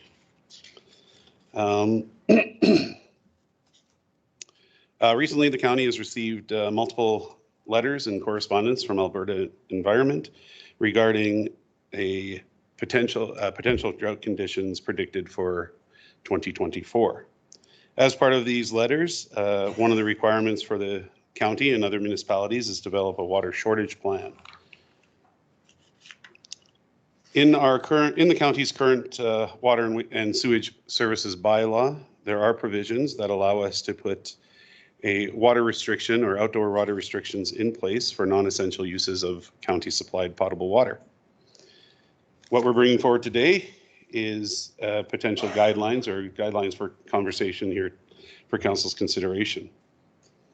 Administration has reviewed water restriction guidelines in multiple municipal guidelines and strategies from neighboring rural and urban municipalities so that we could come up with a guideline for our consideration. The proposed guideline included in this report has been modeled after the City of Calgary's guideline, and our updated version is attached. The guidelines attached contain some background information on possible reasons that the county would implement restrictions. It's not only regarding drought conditions, it could be for operations or service interruptions. For an example, the guideline contains 4 different stages of outdoor water restrictions to all utility users receiving water from the county. As per our bylaw, the CAO can implement the various stages in situations where the county has experienced water supply shortages, water license in-stream objectives are triggered, or where there is direction from Alberta Environment. Scroll down here.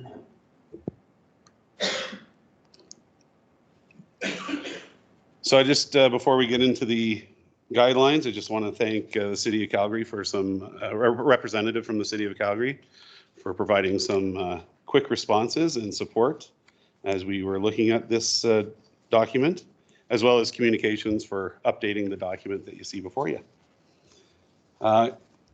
You'll see in this document, we've included some potential reasons that a restricted outdoor water restriction stage might be implemented, along with some water saving tips and how all members of the county are expected to participate or to work together.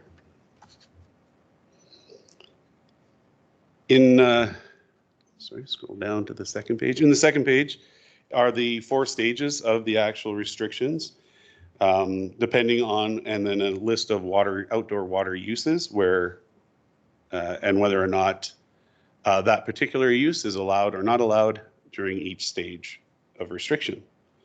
It also outlines some potential fines or fees for going against the water restriction stages. If these stages in this guideline was approved or good to move forward, council or administration would post, similar to the way that we post fire ban information on our website, what stage the county would be in. Obviously, if there's no stage or everything's good to go, there's no information, and then each stage would be reported as required. If approved or when approved, we will also be doing a mail out to all the utility account holders with this guideline package, as well as posting it on our media pages.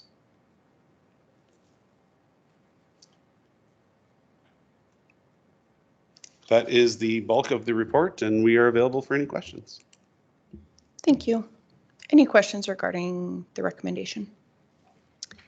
I have one question. So I know that, so when you look at the Alberta drought conditions, we're currently in stage 4 out of 5.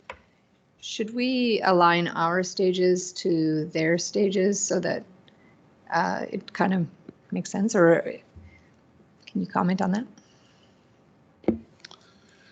Certainly.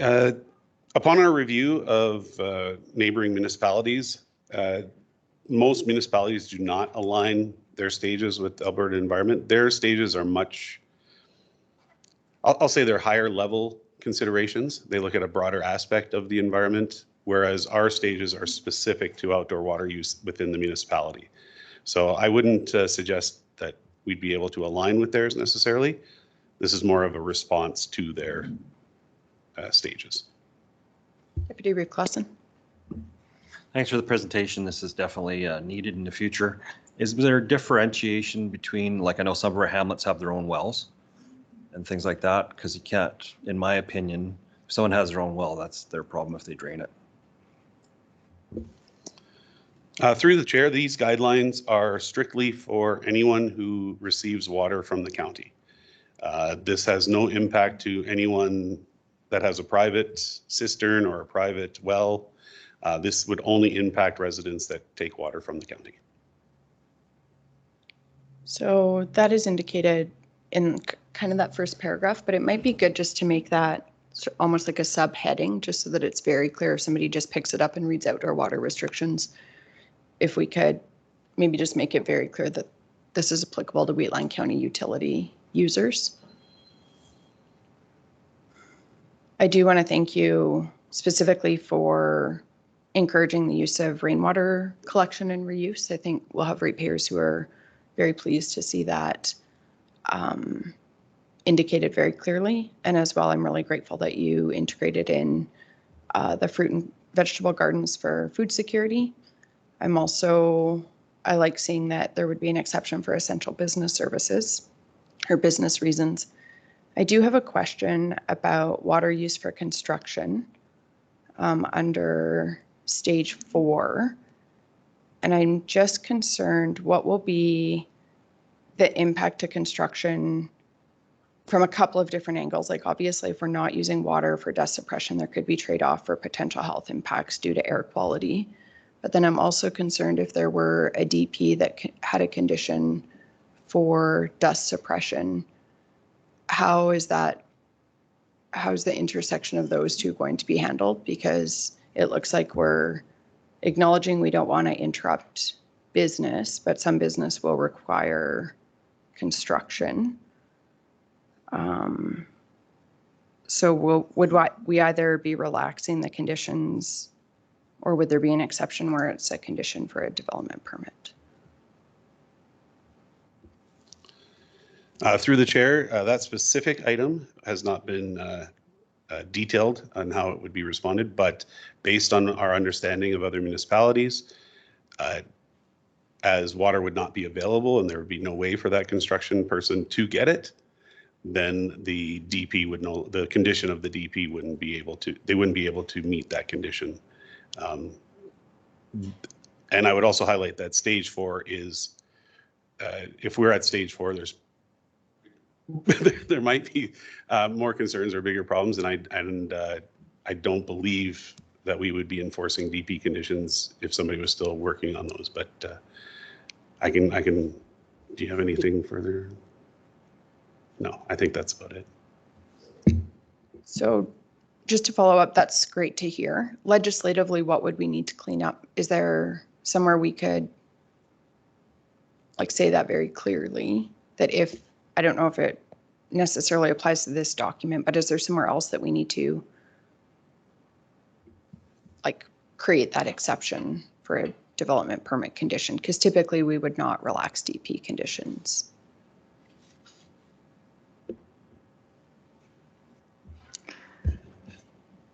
Through the Reeve to council, I'd like to look a little before I randomly say, because the DP conditions we would enforce, but if a new policy came in because of, for the drought, for example, we would apply those.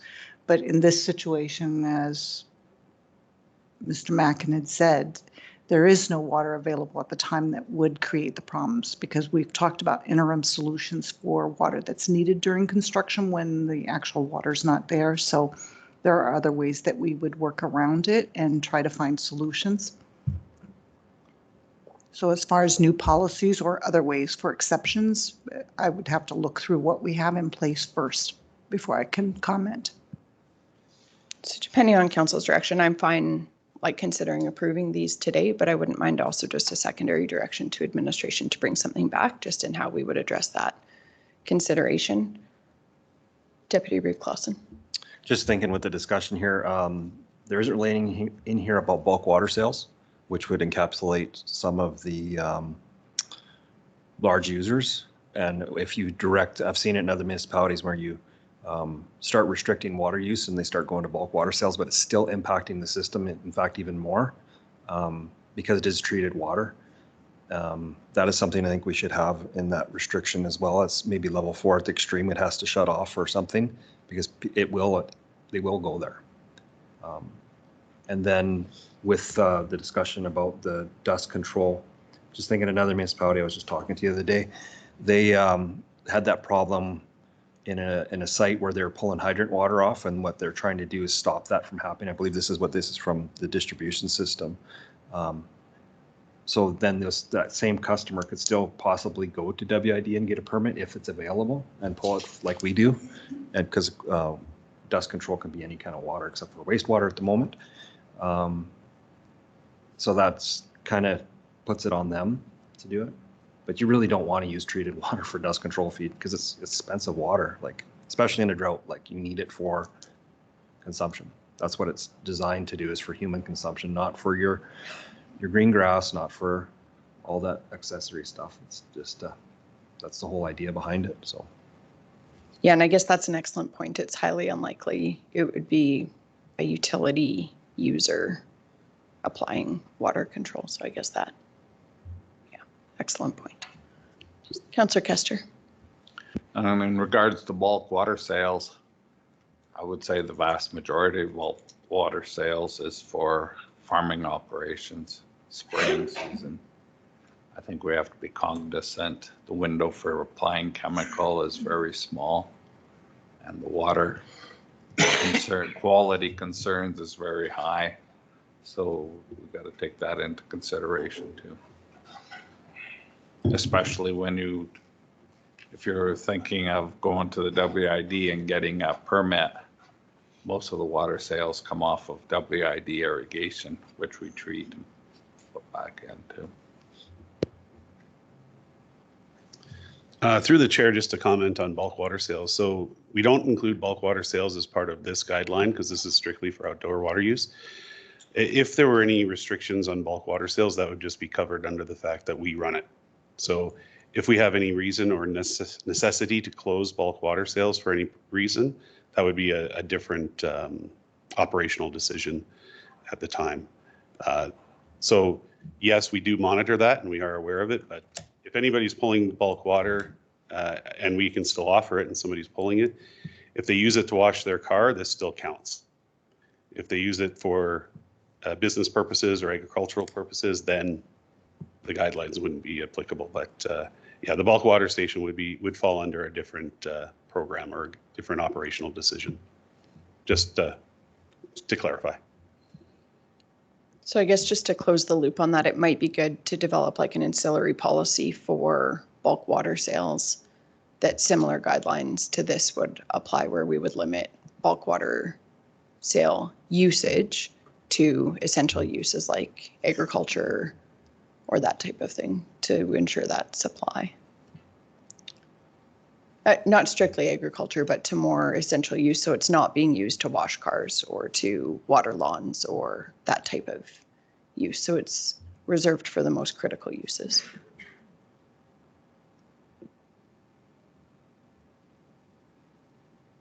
Deputy Reeve Clausen. Make the motion that council approve the Wheatland County outdoor water restriction guidelines as presented.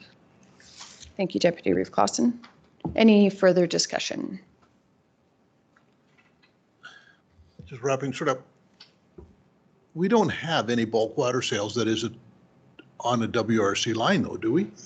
Like,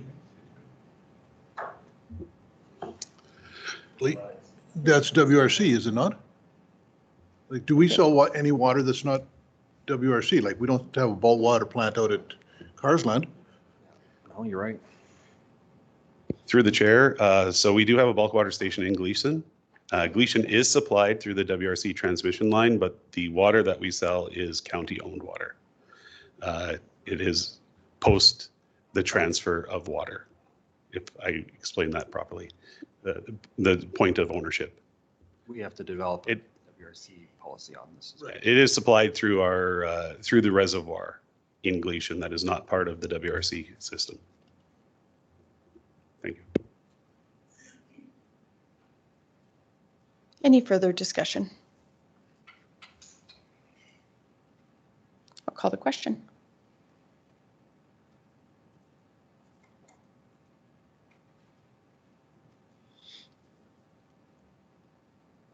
Motion is carried.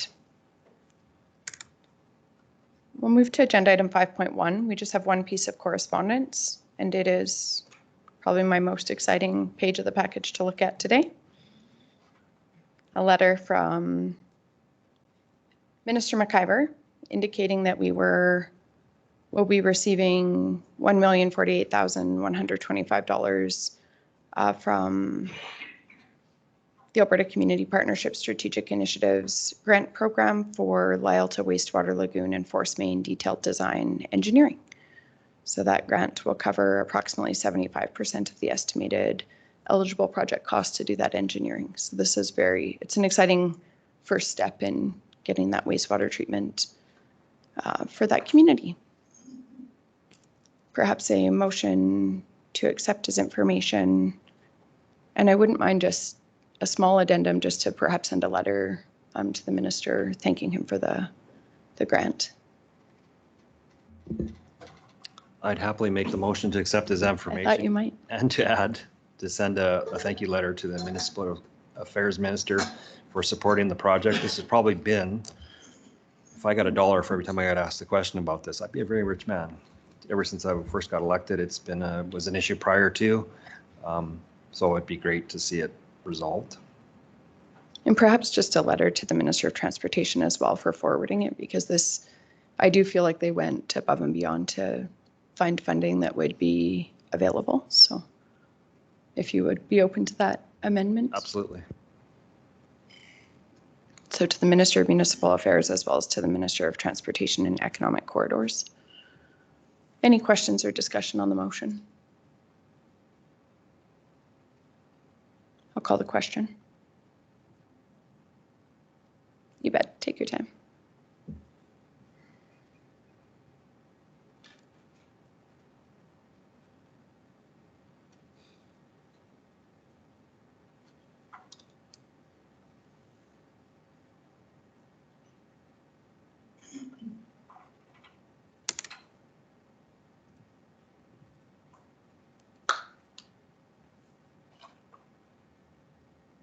Motion is carried.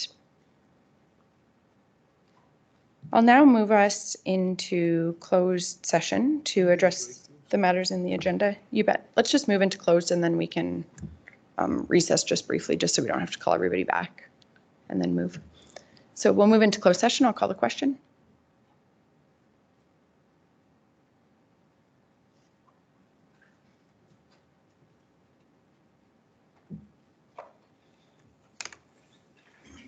Motion is carried. And if it takes everybody a couple minutes to get in there, that's fine. Good morning, everybody. Council has moved out of closed session, and we will move a little bit late to our 11:45 appointment. This is a super exciting agenda item. I know I said our correspondence was the most exciting page on the agenda, but this is probably my most exciting moment of our meeting. So we have Mr. Connor Couts joining council this morning to receive a plaque recognizing his athletic achievements. Connor has lived in Wheatland County his entire life, and I'm just going to ask Connor to come up to the podium. If you want to just state your name, if you want to just tell us a little bit about your athletic career. Hey, I'm Connor Couts. I live in Lyalta, Alberta, and I play for the Wheatland U16 AA hockey. And I'm also part of Luge Canada.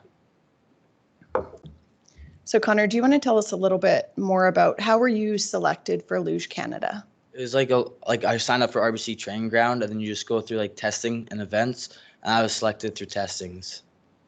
And how many people from Alberta were selected for that training? For Luge, there's 2 of us out of 2,200 was total in all locations. There's 2,200 of all Canada, and then there's 30 that are selected for funding, and then there's 2 of us for Luge. For the entire country? Yeah. That's impressive. And so it's yourself and a young woman from Red Deer, if I recall correctly. Yeah, it is. That's exciting. And you just came back recently from some training in Whistler. Do you want to tell council about that? Yeah, so it was like we went to where the Vancouver Olympics are held for luge.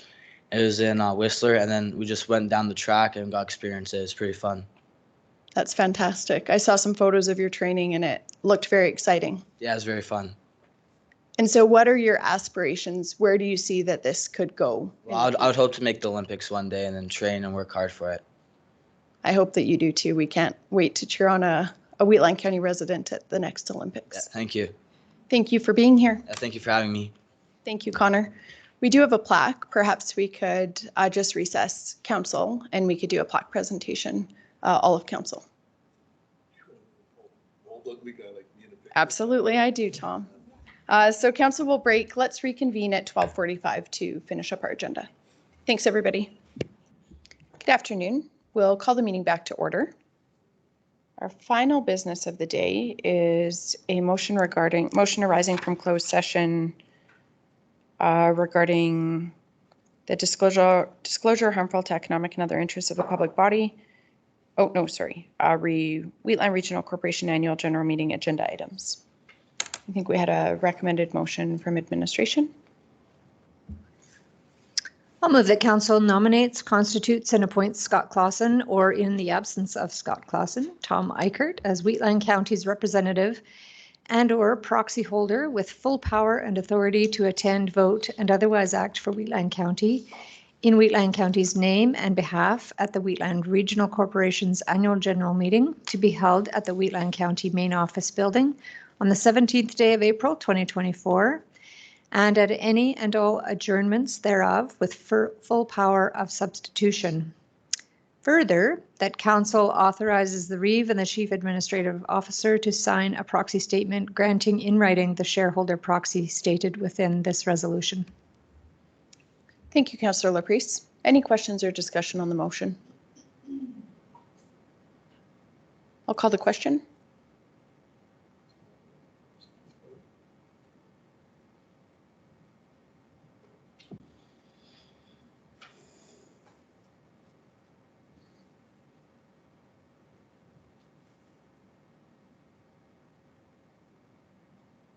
Motion is carried.